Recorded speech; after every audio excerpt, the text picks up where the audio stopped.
हाँ बाबा, ये आपका ही आशीर्वाद है बाबा, जो इतने वर्षों के बाद हमें पुत्र की प्राप्ति हुई है। अब आप ही इसका नामकरण कीजिए बाबा। हाँ हाँ बेटा, क्यों नहीं, आप अपने पुत्र को मुझे दीजिए। साधु जैसे ही उस बच्चे को अपनी गोद में लेता है तो देखता है उसके दाहिने हाथ पर एक नीले रंग का चिन्ह बना हुआ है जो राजयोग को दर्शाता है। साधु उस बच्चे के ऊपर उस चिन्ह को देखकर हैरान रह जाता है। क्या बात है बाबा, आप इतना परेशान क्यों लग रहे हैं? बेटा, मैं परेशान नहीं हूँ, मैं तो बहुत खुश हूँ। तुम्हारा यह बेटा बहुत ही तकदीरी है। तुम्हारे बेटे के किस्मत में राजयोग लिखा है। हाँ बाबा, मैं कुछ समझा नहीं, आप क्या कहना चाह रहे हैं बाबा? बेटा, तुम्हारा यह पुत्र राजा बनेगा। ये 14 वर्ष की आयु में ही इस राज्य की राजकुमारी से विवाह कर राजा बन जाएगा। साधु की यह बात सुनकर हरिया बहुत खुश हो जाता है। इसी प्रकार कुछ दिन गुजर जाते हैं। और तेज, शिकार बस कुछ ही दूर पर है। राजा हिरन के पीछे भागते भागते काफी दूर निकल जाता है, लेकिन हिरन राजा के हाथ नहीं लगता। ओहो, सत्यानाश हो तेरा, भागते भागते इतनी दूर निकल आया, लेकिन हिरन तो हाथ लगा ही नहीं। और प्यास भी इतनी जोर की लगी है। आसपास तो कोई नदी और तालाब भी नहीं है। मुझे लगता है इस ओर कोई गांव नजदीक ही पड़ेगा। चलो इस ओर ही चलता हूँ।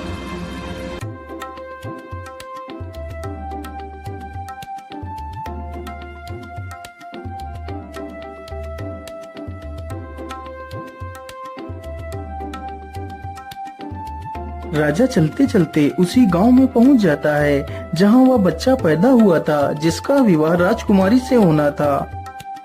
अरे बाबा, सुनिए जरा, मुझे बहुत जोर की प्यास लगी है। कृपा कर आप मुझे थोड़ा सा पानी पिला दीजिए। हाँ हाँ बेटा, क्यों नहीं, तुम यहीं रुको, मैं अभी तुम्हारे लिए पानी लेकर आता हूँ। वह बूढ़ा व्यक्ति अंदर जाता है और राजा को पानी का घड़ा लाकर दे देता है। फिर वह राजा पानी पी लेता है। अरे बाबा, ये इतने सारे लोग इकट्ठे होकर कहाँ जा रहे हैं? अरे बेटा, ये सारे लोग हरिया के घर जा रहे हैं। उसके घर एक बहुत ही तकदीरी पुत्र पैदा हुआ है। उसकी भविष्यवाणी साधु बाबा ने की है। लेकिन बाबा, उस साधु ने ऐसी क्या भविष्यवाणी की है जो ये सारे लोग उसके पुत्र को देखने के लिए जा रहे हैं? बेटा, साधु बाबा ने बताया था कि जब हरिया का बेटा 14 वर्ष का हो जाएगा तो उसका विवाह इस राज्य के राजा की पुत्री के साथ होगा और उसका पुत्र इस राज्य का राजा बनेगा। उस बूढ़े व्यक्ति की यह बात सुनकर राजा को बहुत गुस्सा आया कि आखिर एक किसान का बेटा उसकी पुत्री से विवाह कैसे कर सकता है। अरे नहीं नहीं, मैं ऐसा किसी भी हालत में नहीं होने दे सकता। मुझे कुछ ना कुछ तो करना ही होगा।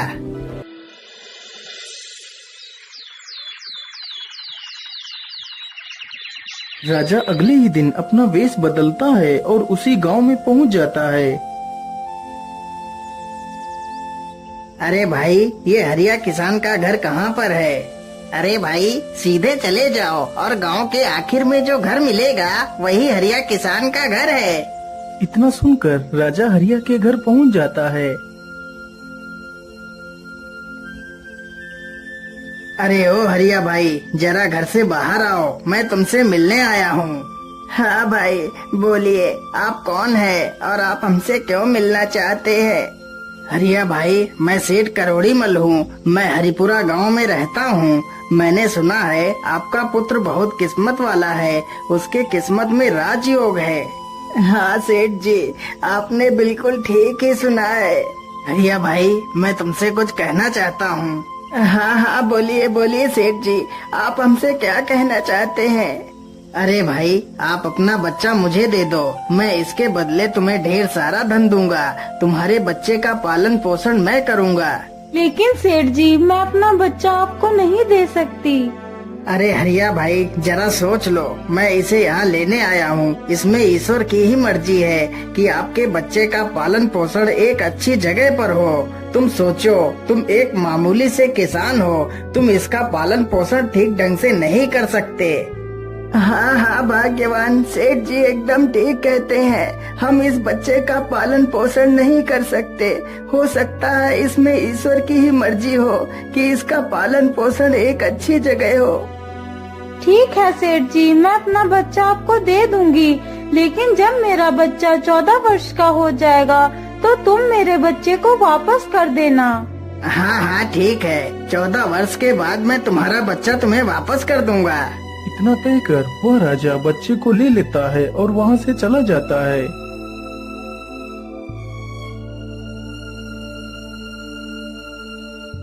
क्या करूं? इस मासूम को मारने के लिए तो मेरे हाथ उठ ही नहीं रहे हैं। मैं ऐसा करता हूं, इसे एक लकड़ी के संदूक में बंद कर देता हूं और इसे नदी में बहा देता हूं, या इसी नदी में डूबकर मर जाएगा। इतना सोचकर राजा उसे एक लकड़ी के संदूक में बंद कर देता है और उसे नदी में बहा देता है।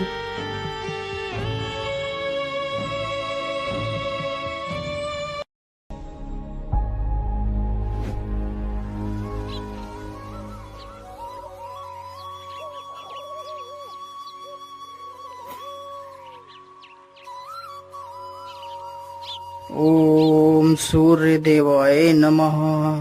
ओम सूर्य देवाय नमः। सेठ हीरालाल सूर्य को जल अर्पित कर रहा था, तभी वह संदूक बहता हुआ उसके पैरों के पास आ जाता है। अरे ये संदूक कैसा है? आखिर इस संदूक में क्या है? चलो इसे बाहर निकाल कर देखता हूँ।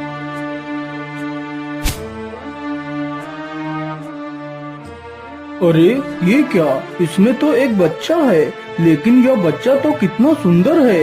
हे प्रभु, लगता है आपने मेरी सुन ली। मेरी पत्नी कब से पुत्र की कामना कर रही थी और आज आपने उसे भी पूरा कर दिया।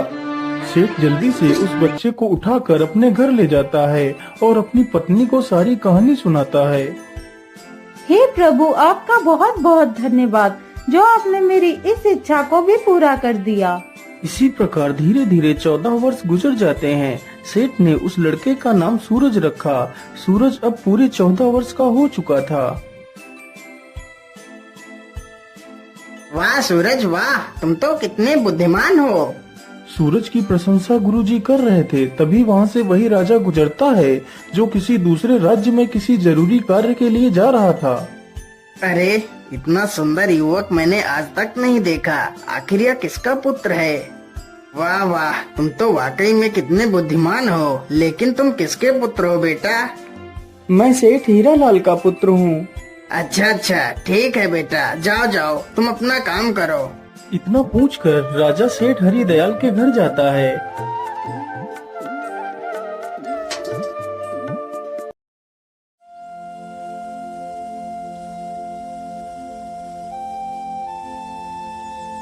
सेठ जी, इतना सुंदर और बुद्धिमान बेटा आपको कैसे प्राप्त हुआ? महाराज, वह मेरा बेटा नहीं है। मैंने तो सिर्फ उसका पालन पोषण किया है। इसके आधार पर वह मेरा बेटा ही हुआ। लेकिन सेठ जी, यह लड़का आपको कहाँ से मिला? फिर सेठ राजा को सारी कहानी सुनाता है। ओहो, इसका मतलब यह वही लड़का है जिसे मैंने 14 वर्ष पहले एक नदी में बहा दिया था। राजा और सेठ आपस में बात कर ही रहे होते हैं कि तब तक वहाँ पर सूरज आ जाता है। सेठ जी, यदि आप बुरा ना माने तो मैं एक पत्र लिखकर अपनी महारानी को कुछ संदेश भेजना चाहता हूँ। यदि आपका बेटा सूरज उस पत्र को महारानी तक पहुँचा दे तो मैं आपको 100 सोने की मोहरें दूंगा। हाँ हाँ महाराज, क्यों नहीं, मैं आपका संदेश लेकर जरूर जाऊंगा। राजा ने चुपचाप एक संदेश लिखा और उस पर अपनी मोहर लगा दी। फिर सूरज को पकड़ा दिया। सूरज उस पत्र को लेकर वहाँ से निकल पड़ता है।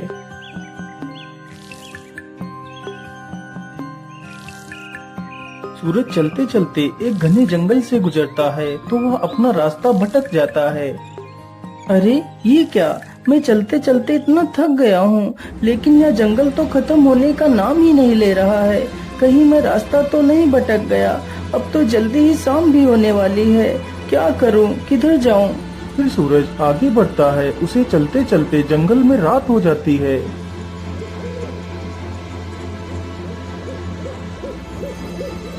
अरे उधर क्या है? मुझे लगता है या तो कोई झोपड़ी है। चलो मैं आज रात इसी झोपड़ी में बिता लेता हूँ। इतना सोचकर सूरज अपने घोड़े से नीचे उतरता है और झोपड़ी के अंदर चला जाता है।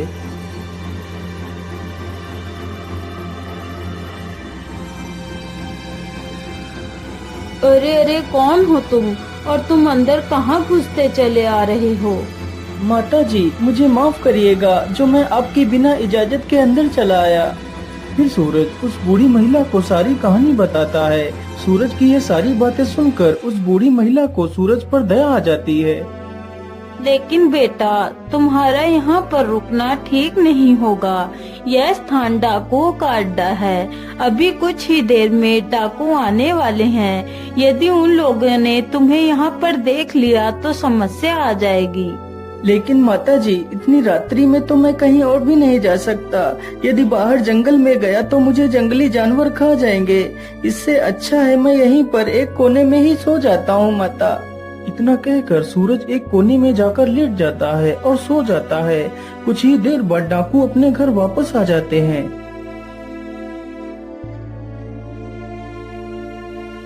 अरे यह कौन है जो इतना निडर होकर हमारे घर में सो रहा है? सरदार, यह सूरज है। बड़ा ही नेक दिल बच्चा है। फिर वह बूढ़ी महिला सारी कहानी उन डाकुओं को सुनाती है। उस डाकू ने जब यह बात सुनी तो उसे राजा की करतूतों पर संदेह हुआ। आखिर ऐसा क्या लिखा है इस संदेश में राजा ने? मुझे इस संदेश को खोलकर देखना ही होगा। वह डाकू जल्दी से उस संदेश को खोलकर देखता है। ये लड़का जैसे ही यह पत्र लेकर तुम्हारे पास पहुँचे तो इसे मरवा कर वहीं दूर कहीं दफना देना। ये कार्य मेरे आने से पहले हो जाना चाहिए। अरे राम राम राम, यह राजा तो कितना दुष्ट है। जिसके द्वारा चिट्ठी भिजवा रहा है उसी को मरवाने का आदेश भी दे रहा है। अरे नहीं नहीं, मुझे तो कुछ करना ही होगा। मुझे इस मासूम को बचाना ही होगा। इतना कहकर वह डाकू एक दूसरी चिट्ठी लिखकर उसकी चिट्ठी से बदल देता है। सुबह होने से पहले वह सारे डाकू वहां से चले जाते हैं।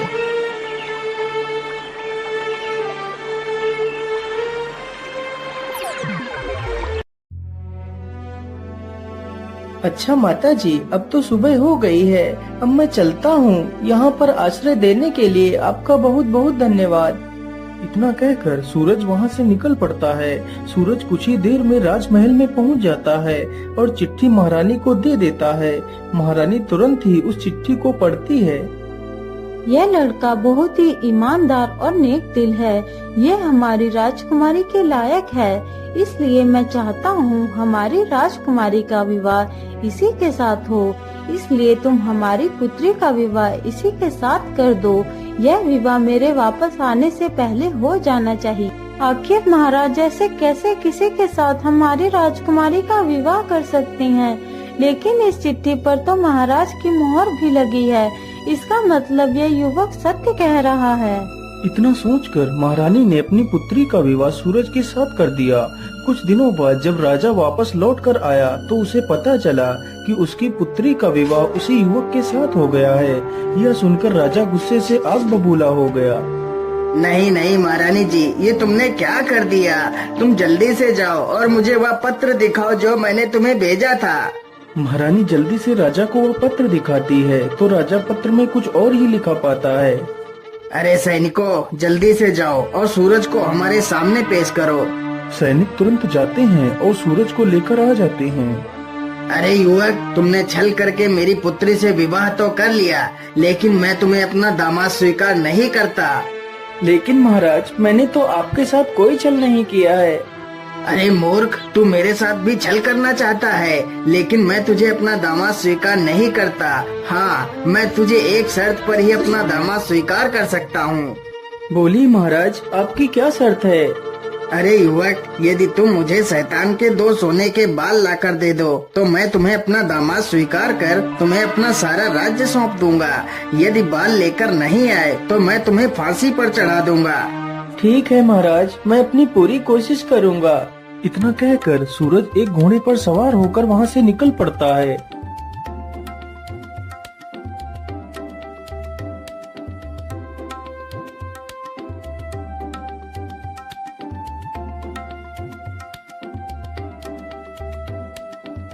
वह चलते चलते एक दूसरे राज्य में पहुंचता है तो उसे वहीं पर रात हो जाती है।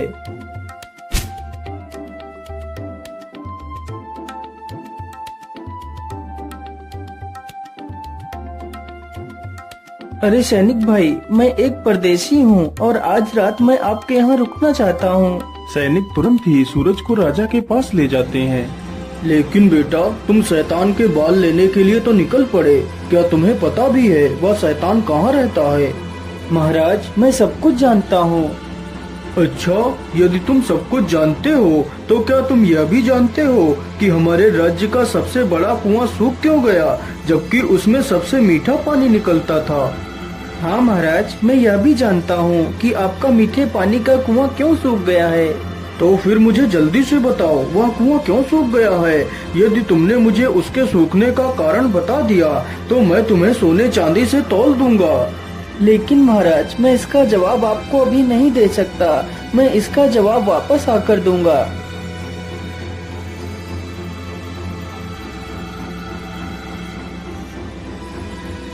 अगली सुबह सूरज वहाँ से आगे के लिए निकल पड़ता है।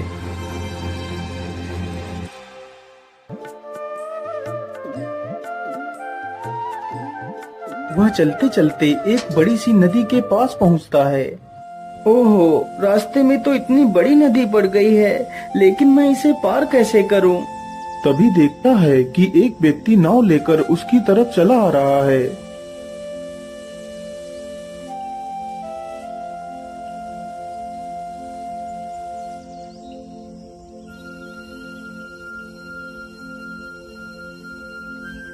अरे भाई, कृपा कर आप मुझे नदी के उस पार छोड़ दीजिए।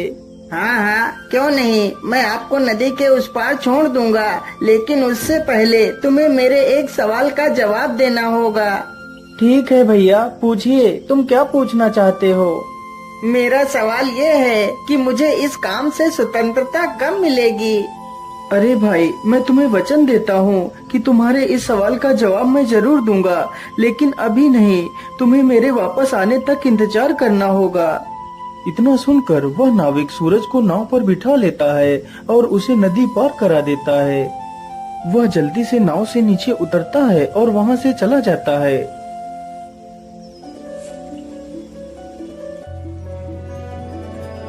सूरज चलते चलते एक गुफा के पास पहुँचता है।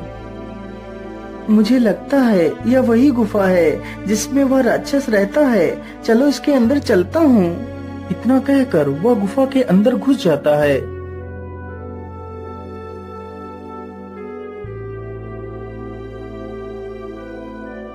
अरे, कौन हो तुम और तुम इस गुफा में क्या लेने आए हो?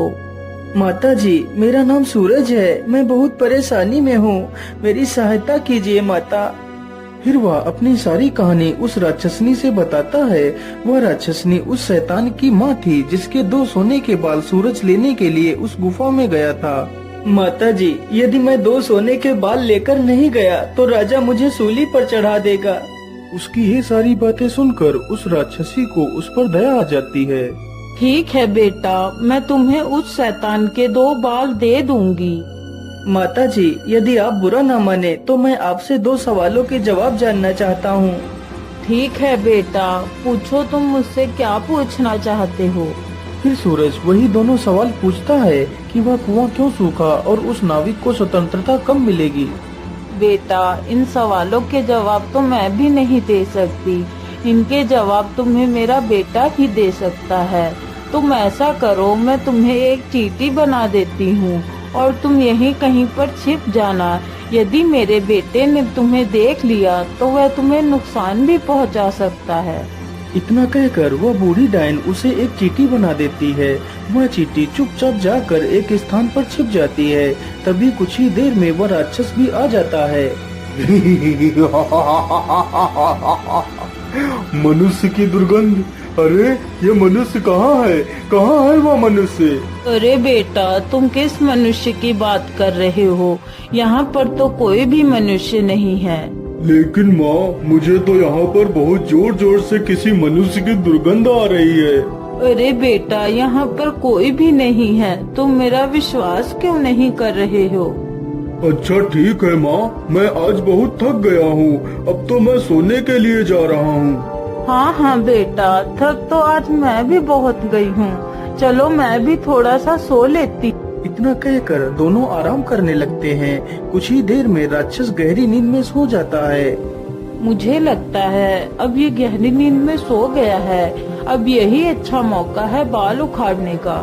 वह डायन जल्दी से शैतान का एक बाल उखाड़ लेती है।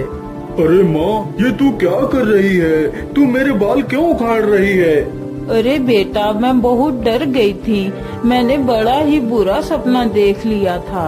ओहो माँ, तूने ऐसा क्या सपना देख लिया जो तू इतना डर गई है? मैंने देखा कि उम्बल राज्य का एक कुआं, जिसमें कुछ साल पहले बहुत मीठा पानी निकलता था, अब वही कुआं पूरी तरह से सूख गया है। आखिर ऐसा कैसे हो सकता है? अरे माँ, तो इसमें इतना परेशान होने की क्या जरूरत है? वह कुआं इसलिए सूखा है क्योंकि उसमें एक बड़ा सा पत्थर पड़ा है और उस पत्थर के नीचे एक बड़ा सा मेढक है। यदि उस मेढक को बाहर निकाल दिया जाए तो वह कुआं फिर से मीठे पानी से भर जाएगा। इतना कहकर वह शैतान फिर से सो जाता है। जब वह शैतान फिर से गहरी निद्रा में चला जाता है तो वह डायन फिर से उसका एक बाल उखाड़ लेती है। ओए हाय माँ, तूने तो मुझे मार ही डाला। अब तुझे क्या हुआ? अब तूने कौन सा सपना देख लिया? अब तो मैंने और भी बुरा सपना देखा। मैंने देखा कि झुंझुन नदी पर जो नाविक नाव चलाता है वह मुझसे पूछ रहा है कि मुझे मेरे इस कार्य से कब आजादी मिलेगी।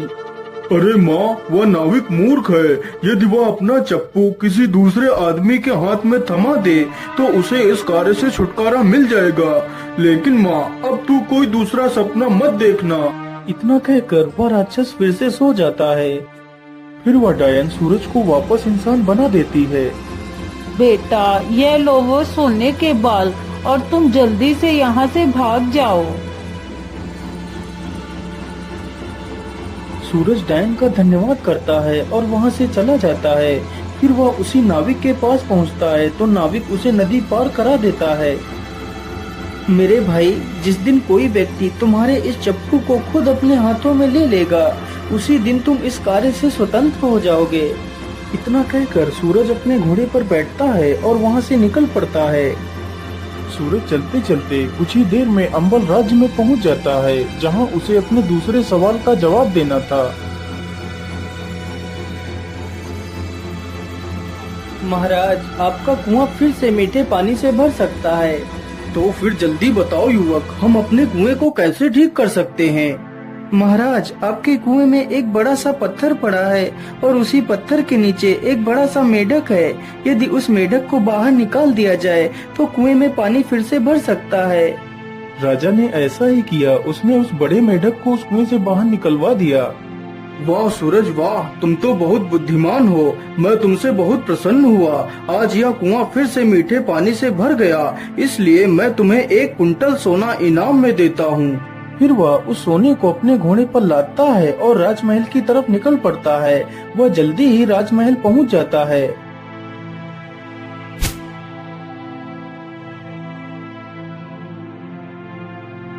ये लीजिए महाराज, मैं आपके लिए शैतान के बाल लेकर आ गया हूँ। अच्छा अच्छा ठीक है, लेकिन तुम इन दोनों थैलों में क्या लेकर आए हो? महाराज, इसके अंदर सोना है। सूरज जल्दी से उन दोनों थैलों को राजा के सामने ही खोल देता है। इतना सारा सोना देखकर राजा हैरान हो जाता है। अरे इतना सारा सोना, लेकिन इतना सारा सोना तुम्हें कहाँ से मिला है? महाराज, मुझे यह सारा सोना झुंझुन नदी के उस पार पहाड़ियों से मिला है। वहाँ पर बहुत सारा सोना पड़ा है। मैं जितना भी सोना वहाँ से ला सकता था उतना ही लेकर आया हूँ। अच्छा, तो क्या मैं भी वहाँ से सोना ला सकता हूँ? हाँ हाँ महाराज, क्यों नहीं। जब आप झुंझुन नदी के पास पहुंच जाना तो तुम्हें एक नाविक मिलेगा। तुम उस नाविक का चप्पू खुद लेकर नाव चलाना और नदी के उस पार निकल जाना, तभी वह सोना तुम्हें दिखाई देगा। यदि तुमने नाव स्वयं नहीं चलाई तो वह सोना तुम्हें कभी नहीं मिलेगा। इतना सुनते ही राजा के मन में लालच आ जाता है और वह तुरंत ही झुंझुन नदी पर पहुंच जाता है। अरे ओ नाविक, जल्दी से इधर आ, मुझे नदी के उस पार जाना है। इतना सुनते ही नाविक जल्दी से नाव को नदी के किनारे पर लाता है। राजा तुरंत ही उसका चप्पू खुद उठाकर नाव चलाने लगता है। तभी वह नाविक उस नाव पर से गायब हो जाता है और राजा उसी नाव का नाविक बनकर रह जाता है। उधर सूरज ही उस राज्य का राजा बन जाता है। अरे हरिया भाई, अपना बेटा मिल गया। हमारे राज्य का राजा 14 वर्ष का लड़का बना है और उसका विवाह राजकुमारी से हुआ है। इसका मतलब वही तुम्हारा पुत्र है। इतना सुनते ही हरिया और उसकी पत्नी राजमहल पहुंच जाते हैं और अपनी सारी कहानी सूरज से बता देते हैं। हाँ हाँ सूरज बेटा, यही तुम्हारे असली माता पिता हैं। तू मुझे नदी में एक लकड़ी के संदूक में मिला था। इतना सुनकर सूरज अपने माता पिता को अपने गले से लगा लेता है और उस राज्य में ही राज करने लगता है।